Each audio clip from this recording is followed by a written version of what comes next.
வணக்கம். நியூஸ் 18 தமிழ்நாடு செய்திகளை வழங்குவது நான் மோனிஷா சிவமுருகன். தற்போதைய நேரத்திற்கான தலைப்புச் செய்திகளை பார்க்கலாம். நீட் தேர்விலிருந்து தமிழ்நாட்டிற்கு விலக்களிக்க கோரி சட்டப்பேரவையில் முதலமைச்சர் மு.க.ஸ்டாலின் தீர்மானம். நீட் தேர்வை அகற்ற சட்டத்தில் திருத்தம் செய்ய வேண்டும் என்றும் மத்திய அரசுக்கு வலியுறுத்தல்.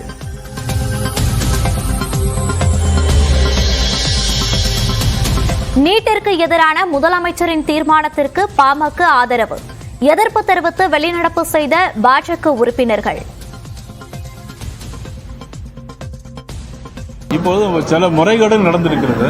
அந்த முறைகேடுகளை மத்திய அமைச்சர், நமது மத்திய மக்கள் நல்வாழ்வுத்துறை அமைச்சர் நடவடிக்கை எடுப்போம் என்று சொல்லியிருக்கிறாங்க. அதையும் அவர்கள் பொருட்படுத்தாமல் இந்த நீட் தேர்வு மீண்டும் வேண்டாம் என்று தீர்மானம் கொண்டு வந்திருக்கிறார்கள். வேண்டும் என்று சொல்லி அவர்கள் கொண்டு தீர்மானத்தை எதிர்த்து நாங்கள் வெளிநடப்பு செய்கிறோம். நீட் முறைகேடு தொடர்பாக விவாதம் கோரி காங்கிரஸ், திமுக உள்ளிட்ட கட்சியினர் முழக்கம். மக்களவை வரும் திங்கட்கிழமை வரை ஒத்திவைப்பு. மக்களவையில் நீட் முறைகேடு பற்றி எதிர்க்கட்சித் தலைவர் ராகுல் காந்தி பேசியபோது ஆஃப் செய்யப்பட்ட மைக். எதிர்ப்பு தெரிவித்து முழக்கமிட்ட எதிர்க்கட்சியினர்.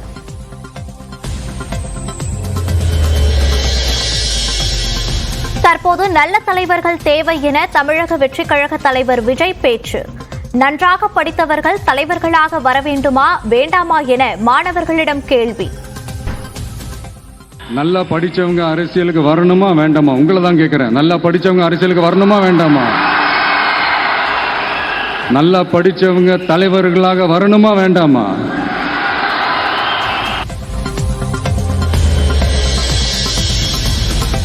தமிழ்நாட்டில் போதைப் பொருள் பயன்பாடு அதிகரித்து விட்டதாக விஜய் கவலை. கட்டுப்படுத்த தவறிவிட்டதாக அரசை குற்றம் சாட்ட வரவில்லை என்றும் பேச்சு. இதெல்லாம் யங்ஸ்டர்ஸ் இதுல இருந்து காப்பாத்துறதெல்லாம் அரசுங்களோட கடமை. இப்ப ஆளும் அரசு அதெல்லாம் தவற விட்டுட்டாங்க அப்படின்றத பத்திலாம் நான் இங்க பேச வரல. அதுக்கான மேடையும் இது இல்லை. நான் என்ன சொல்ல வரேன்னா, சில நேரத்தில் அரசாங்கத்தை விட நம்ம லைஃபை நம்ம தான் பார்த்துக்கணும். மாணவர்களுக்கு விருது வழங்கிய விஜயை அன்பு தளபதி என குறிப்பிட்டு வாழ்த்திய சீமான். கூட்டணி பற்றி பேசுவதற்கு காலம் உள்ளது என்றும் நியூஸ் 18க்கு பேட்டி.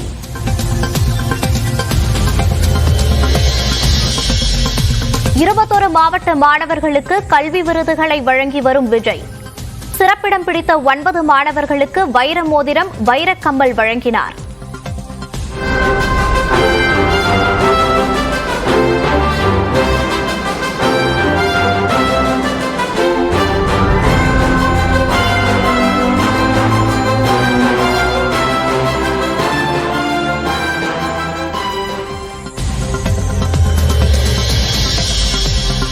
கள்ளச்சாராய மரணங்கள் தொடர்பாக சிபிஐ விசாரணைக்கு பரிந்துரைக்க கோரி ஆளுநரிடம் பிரேமலதா மனு.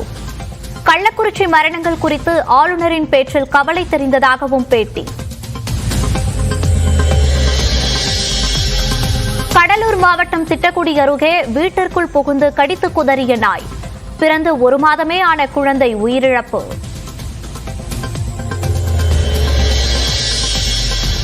கடலூர் மாவட்டம் திட்டக்குடி அருகே பேருந்தில் பயணித்த போது பெண்ணுக்கு பிரசவ வலி. மூதாட்டி ஒருவர் பிரசவம் பார்த்த நிலையில் ஆண் குழந்தை பிறந்தது.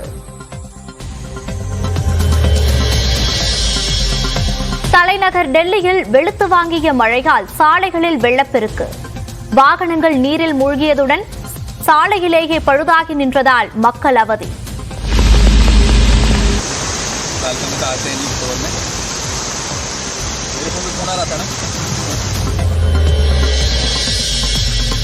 டெல்லி விமான நிலைய முதல் முனையத்தின் மேற்கூரை இடிந்து விபத்து.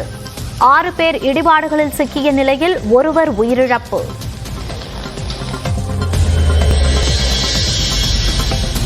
ராணுவ நிலத்தை முறைகேடாக வாங்கி விற்ற வழக்கில் ஜார்க்கண்ட் முன்னாள் முதலமைச்சர் ஹேமந்த் சோரனுக்கு ஜாமீன்.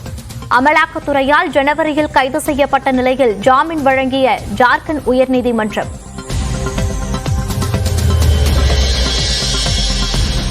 கூடலூரில் காட்டாற்று வெள்ளத்தில் சிக்கிய யானை. வெள்ளத்தில் தத்தளித்தபடி தப்பித்த பதைபதைக்க வைக்கும் காட்சி வெளியானது.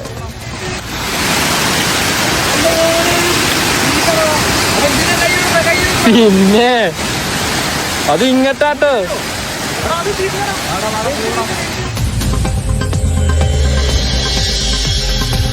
விவசாயிகளின் கோரிக்கையை ஏற்று 3 ஆண்டுகளுக்கு பிறகு குறுவை சாகுபடிக்கு பயிர் காப்பீடு அறிவிப்பு.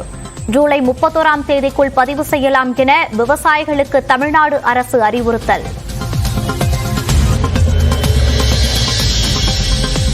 கரூரில் 100 கோடி ரூபாய் மதிப்பிலான நிலத்தை அபகரித்த விவகாரத்தில் முன்னாள் அமைச்சர் MR விஜயபாஸ்கர் தலைமறைவு.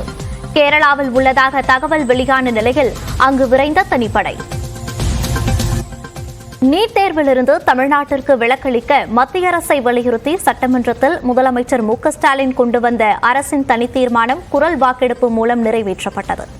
இந்த தீர்மானத்தை சட்டப்பேரவையில் கொண்டு வந்து பேசிய முதலமைச்சர், கிராமப்புற ஏழை மாணவர்களின் மருத்துவ கல்வி வாய்ப்புகளை பாதிக்கும் வகையில் உள்ள நீட் தேர்வு முறை அகற்றப்பட வேண்டும் என்றார்.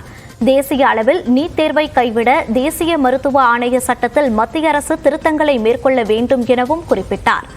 நீட் தேர்விலிருந்து தமிழ்நாட்டிற்கு விலக்களித்து 12ஆம் வகுப்பு மதிப்பெண் அடிப்படையில் மருத்துவ மாணவர் சேர்க்கையை மேற்கொள்ள அனுமதிக்க வேண்டும் என்று வலியுறுத்தினார். பல முறைகேடுகளுக்கு வழிவகுக்கும் தேர்வு முறைக்கு பல மாநிலங்கள் எதிர்ப்பு தெரிவித்து வருவதாகவும் முதலமைச்சர் மு.க.ஸ்டாலின் குறிப்பிட்டார். நீட் தேர்வு முறை அகற்றப்பட வேண்டும். இந்த தேர்விலிருந்து தமிழ்நாட்டிற்கு விலக்களித்து பள்ளி கல்வியிலும் மாணவர்கள் பெறும் 12ஆம் வகுப்பு மதிப்பெண்கள் அடிப்படையில் மருத்துவ மாணவர் சேர்க்கையை மேற்கொள்வதற்காக இந்த சட்டமன்ற பேரவை ஒருமனதாக நிறைவேற்றி அனுப்பிய நீட் விலக்கு சட்ட முன்வடிவிற்கு ஒன்றிய அரசு உடனடியாக ஒப்புதல் அளித்திட வேண்டும். பின்னர் உறுப்பினர்கள் தங்களது கருத்துக்களை தெரிவித்தனர். அப்போது முதலமைச்சர் கொண்டு வந்த தீர்மானத்தை ஏற்க முடியாது என்று கூறி பாஜக உறுப்பினர்கள் வெளிநடப்பு செய்தனர். இறுதியில் குரல் வாக்கெடுப்பு மூலம் தீர்மானம் நிறைவேற்றப்பட்டது.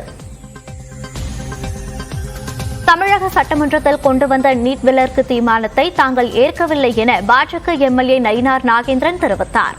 நீட் தேர்வு கட்டாயம் தேவை எனவும் அவர் குறிப்பிட்டார். நீட் தேர்வு வேணும், ஏழை எளிய மாணவர்கள் படிக்கணும், பணம் இல்லாமல் ஏழை எளிய மாணவர்கள் மருத்துவக் கல்லூரியில் படிக்கணுங்கிறதுக்காக மத்திய அரசாங்கம் இருக்கிறது. ஆகவே முதலமைச்சர் கொண்டு வந்த இந்த தீர்மானத்தை ஏற்க இயலாதுன்னு சொல்லி, ஆமா, இப்போது சில முறைகேடுகள் நடந்திருக்கிறது. அந்த முறைகேடுகளை மத்திய அமைச்சர், நமது மத்திய மக்கள் நல்வாழ்வுத்துறை அமைச்சர் நடவடிக்கை எடுப்போம் என்று சொல்லியிருக்கிறாங்க. இத்தொடர்பான கூடுதல் கருத்துக்களையும் நம்மிடையே பகிர்ந்து கொள்வதற்காக மூத்த பத்திரிகையாளர் திரு குபேந்திரன் அவர்கள் நம்மோடு தொலைபேசி வாயிலாக இணைந்திருக்கிறார். வணக்கம் திரு குபேந்திரன். தன்னுடைய கருத்துக்கள், தான் பேசி வரக்கூடிய கருத்துக்களுக்கு வலு சேர்க்கும் விதமாக தம்பி விஜய் கருத்துக்களை பேசி வருகிறார். அதை வாழ்த்துகிறேன், வரவேற்கிறேன் என்கிறார் சீமான். எப்படி புரிஞ்சுக்கலாம்? சீமான் அவர்கள் வரவேற்ற விஷயம் அந்த கொள்கை மட்டுமல்ல, ஒரு புதிய இளைஞர்கள் தரப்பை விஜயும் கையில் வைத்திருக்கிறார். அவர் அடுத்த 26 களமிறங்க போகும்போது நாம் தமிழருக்கான ஒரு வாக்கு வங்கியில் நிச்சயமாக இளைஞர்கள் எத்தனை பங்கு இருக்கிறது, இப்போ எத்தனை சதவீதம் உயர்ந்திருக்கிறதோ அந்த அளவை காட்டிலும் அதிகமான வாக்கு வங்கியை இளைஞர்கள் மத்தியில் வைத்திருப்பவர் நடிகர் விஜய். அவர் கட்சி தொடங்கிய சில நாட்களில் இதே சீமான் அவர்கள் கூட்டணி வைத்துக்கிறார் என்று கேட்ட கேள்விக்கு என்னிடம் இந்த கேள்வி கேட்கக்கூடாது, அவர் எனக்கு பின்னால் கட்சி தொடங்கியிருக்கார், அவரிடம் நீங்க போய் கேட்க என்று சொன்னவர் சீமான் அவர்கள். ஆனால் சமீபத்தில் என்ன சொன்னார்னா, நானும் அவரும் கூட்டணி செய்வதில் தவறில்லை என்ற நிலைக்கு வந்து விட்டார். எனவே அவருடைய அந்த சீமானுடைய வரவேற்பு, அந்த அவர் சார்ந்த கொள்கைகளை நடிகர் விஜய் பேசுவதாக சொல்கிற அந்த பாராட்டுரை எல்லாமே அடுத்து வரப்போகிற அரசியலில் கூட்டணி வைத்து போட்டியிடுவதற்கான ஒரு பெரும் முயற்சியை சீமான் அவர்கள் தொடங்கி இருப்பதைத்தான் காட்டுகிறது. மிக்க நன்றி திரு குபேந்திரன். இணைப்பில் கருத்துக்களை பகிர்ந்து கொண்டமைக்கு நன்றி. தமிழக வெற்றிக் கழகத்தின் கல்வி விருது வழங்கும் விழாவிற்கு வாழ்த்து தெரிவித்திருக்கிறார் நாம் தமிழர் கட்சியின் தலைமை ஒருங்கிணைப்பாளர் சீமான். தற்போது நம்மோடு தொலைபேசி வாயிலாகவும் அவர் பல்வேறு கருத்துக்களை பகிர்ந்து கொண்டார்.